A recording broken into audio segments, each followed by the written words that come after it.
नमस्कार, अमर न्यूज में आपका स्वागत है। मैं हूं आपके साथ डिम्पल राणा। पूर्वी दिल्ली लोकसभा निर्दलीय प्रत्याशी असलम बर्नी का मुंबई के एक सम्मेलन में भव्य स्वागत किया गया। इस सम्मेलन में जेडी सलमानी, फख्तियार सलमानी, शाकिर सलमानी, अनीस सलमानी, इकरार सलमानी आदि उपस्थित रहे। सम्मेलन में सलमानी समाज को आगे ले जाने पर चर्चा की गई। मीटिंग में भाषण से प्रभावित होकर सानिया समेत भाभी जी घर पर है और जीजा जी छत पर है धारावाहिक के कलाकारों ने फिल्मी स्टूडियो में असलम बर्नी का भव्य स्वागत किया और साथ ही उन्हें पूर्वी दिल्ली लोकसभा प्रत्याशी चुनाव में जीतने की कामनाएं और दुआएं भी दी। नीलेश मालवी है। सभी दिल्ली वासी लोग आप मुझे जानते होंगे क्योंकि मैं चांदनी चौक पे जीजा जी छत पर ललित अंकल के किरदार में आपको दिखता हूँ।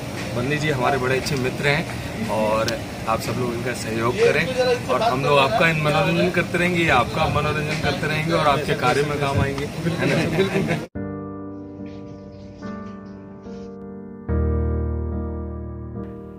आपको बता दें कि असलम बर्नी की मीटिंग व भाषण से प्रभावित होकर सानिया समेत भाभी जी घर पर है और जीजा जी छत पर है जैसे धारावाहिक के कलाकारों ने मुंबई के फिल्मी स्टूडियो में असलम बर्नी का जोरदार स्वागत व सम्मान किया और अपने साथ फोटो खिंचवाई और उन्होंने असलम बर्नी को पूर्वी दिल्ली लोकसभा प्रत्याशी के इलेक्शन में जीतने की दुआएं व कामनाएं की। के लोगों को बाहर निकालने की मुहिम छेड़ी थी। उस पे एक मैं फकत बनता था जिसमें केंद्र सरकार से जंतर मंतर पे जाकर के अपने सुझाव रखे और सरकार को जगाया और वो मुद्दा आज तक दब गया जो सरकार ने हमारी बात मानी। और मैं ये भी वादा करता हूँ सलमानी समाज से कि मैं हारूं या जीतूं ये तो अल्लाह के हाथ में है, लेकिन सलमानी समाज को हक दिलाकर और मैं ये भी वादा करता हूँ सलमानी समाज से कि सलमानी समाज को 1947 से लेकर के जो आज तक हक नहीं मिल पाया है वो हक मैं दिला करके रहूंगा। सलमानी समाज को किसी सरकार के पास अब जाने की जरूरत नहीं है, अपना हक खुद मांगने की जरूरत है, छीनने की जरूरत है। क्योंकि सलमानी समाज एक ऐसा समाज है जहां से सरकारों का प्रचार होता है, सरकार बनती है और विरोध है। सलमानी समाज को अभी तक अपनी ताकत का एहसास नहीं है और मैं वादा करता हूँ सलमानी समाज को उसको अपनी ताकत का एहसास करा के रहूंगा। लोग कहते हैं 11.5 करोड़ सलमानी है भारत के अंदर, लेकिन मैं सरकारी आंकड़े से कहता हूं कि 7.25 करोड़ सलमानी समाज है और मैं 7.25 करोड़ सलमानी समाज को यह आग्रह करता हूं कि वो 7.5 करोड़ सलमानियों में से 7.5 लाख सलमानी मेरे साथ आ जाए और केंद्र सरकार से जो मांगे मैं वो दिला कर रहूंगा। अगर मैं उसमें ना दिलाने में कामयाब रहा तो सलमानी समाज जो सजा देनी चाहे मुझे दे सकता है। और मैं ये भी वादा करता हूँ हारूं या जीतूं कि सलमानी समाज का कभी सर नीचे नहीं झुकने दूंगा और सलमानी समाज का सर सदा ऊपर उठा कर। और मैं ये भी वादा करता हूँ सलमानी समाज से यार महाराष्ट्र के अंदर खड़े होकर के सलमानी समाज को मैं आने वाले चुनाव में जहां तक मेरी उम्मीद रहेगी हर सीट से सलमानी समाज खड़ा होगा, क्योंकि सलमानी समाज ने अभी तक अपनी गिनती शुरू नहीं की है। गिनती कैसे शुरू होती है? सलमानी समाज को बांट दिया जाता है, डाइवर्ट कर दिया जाता है। मैं सलमानी समाज को एक लेकर के चलूंगा। आप सीखिए काशीराम जी से, आप सीखिए मायावती जी से, उन्होंने अपनी गिनती आज गिनवा दी कि केंद्र में क्या राज्य में उनकी भागीदारी होती है। हमारे अंदर भागीदारी क्यों नहीं, क्योंकि हम अपनी गिनती नहीं गिनवा पा रहे। गिनती गिनवाने के लिए मैं अपने समाज को कहूंगा राजनीति में आगे आए।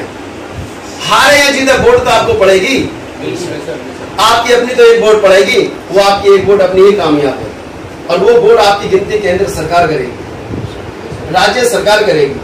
आप लिस्ट में आ जाओगे, पहले लिस्ट में आइए और अपना हक मांगिए। हक मांगने के लिए पहले आपको लिस्ट में आना पड़ेगा, दुबक के काम नहीं चलेगा। मैं सारे सलमानी सारी जमातों से वादा करता हूं कि आप आइए और अपना हक मांगिए। तुम्हारा भाई जंतर मंतर उसके यहाँ पे चंद कदमों की दूरी पर है, केंद्र मंत्रालय चंद कदमों की दूरी पे है, प्राइम मिनिस्टर ऑफिस चंद कदमों की दूरी पर है, राष्ट्रपति भवन चंद कदमों की दूरी पर है, गृह मंत्रालय चंद कदमों की दूरी पर है। आपका भाई ऐसी जगह बैठा है, आवाज उठाने के लिए आप अपनी परेशानी अपनी समस्या तो बताइए, आपका भाई आपके लिए जान दे देगा, लड़के रहेगा और आपका हक दिला के रहेगा। सारी सरकारें धोखा देती आई हैं, सारी सरकारें हमें गुमराह करती आई हैं। ऐसा क्यों? क्योंकि हम गुमराह होते रहे, हमने आज तक उनको जवाब नहीं, सवाल नहीं किया। हमें ये चाहिए क्योंकि हम अपनी जिंदगी में घुसे। लेकिन हमें अब अपना हक लेना है, अपना हक छीनना है, अपना हक मांगना है। अगर ये सरकार आपको हक नहीं देती है, आप दिल्ली आइए, मैं दिल्ली से आपकी आवाज उठाऊंगा और आपको हक दिला के रहूंगा। और मैंने पूर्वी दिल्ली से जब से पर्चे का अपना ऐलान किया, क्या नाम प्रत्याशी का, भावी प्रत्याशी का, आपके एक जानकारी में दूं कि वहां पे पूर्वी दिल्ली के अंदर अभी तक किसी पार्टी में इतनी हिम्मत नहीं है कि सामने कैंडिडेट खड़ा कर दे। डर रही है वो डर रही है कि किसके सामने खड़े हो। क्योंकि मैं कलम का एक सिपाही हूँ। मैंने जब देखा कि जनता को इंसाफ नहीं मिल पा रहा है, जनता दुखी है, जनता परेशान है, तो मैंने कलम को थोड़ा सा खामोश करके अपनी आवाज को बुलंद करने की कोशिश की है। आपकी आवाज संसद तक ले जाने की कोशिश, आपकी समस्या को संसद तक ले जाने की कोशिश। पूर्वी दिल्ली से 15 साल से जो जनता धोखा खाती चली आ रही है, अब पूर्वी दिल्ली की जनता को मैं विश्वास दिलाना चाहता हूं और भारत के पूरे सलमानियों को मैं विश्वास दिलाना चाहता हूं कि अब आप उनके साथ कोई धोखा नहीं होगा, कोई उनके साथ छल फरेबी नहीं होगा, कोई उसको नजरअंदाज नहीं करेगा। उनका हक मैं दिला के रहूंगा और उनके हक के लिए मैं आखिर तक, मरते दम तक उनके लिए लड़ता रहूंगा। और मैं जेडी सलमानी साहब और हमारे अध्यक्ष मेहंदी हसन साहब और अनीस साहब और शाकिर साहब और बाकी सारे लोगों से मैं ये कहना चाहता हूँ, आपने जो मुझे यहाँ बुला करके इज्जत दी है, मैं उसके लिए आपको हाथ जोड़कर शुक्रिया अदा करता हूँ। और आपके इसका अल्लाह ने चाहा जीत गए तो आपके बल्ले में ले। तो कहते हैं, एक शेर याद आता है कि गैर परों पर उड़ सकते हो हद से हद दीवारों तक, गैर परों पर उड़ सकते हो हद से हद दीवारों तक, और आसमान पर तो वही उड़ेंगे जिसके अपने पर होंगे। तो मैं ये कहना चाहता हूँ, पहले सलमानी समाज से अपने पर मजबूत करो। आपके पर मजबूत हो जाएंगे तो आपके लिए आसमान कोई बड़ी ऊंचाई नहीं होगी। पहले अपने पर मजबूत करो, दूसरे के परों को उड़ना छोड़ दो, आपस में लड़ना झगड़ना छोड़ दो, अपनी गिनती दर्ज करा दो बस खाली।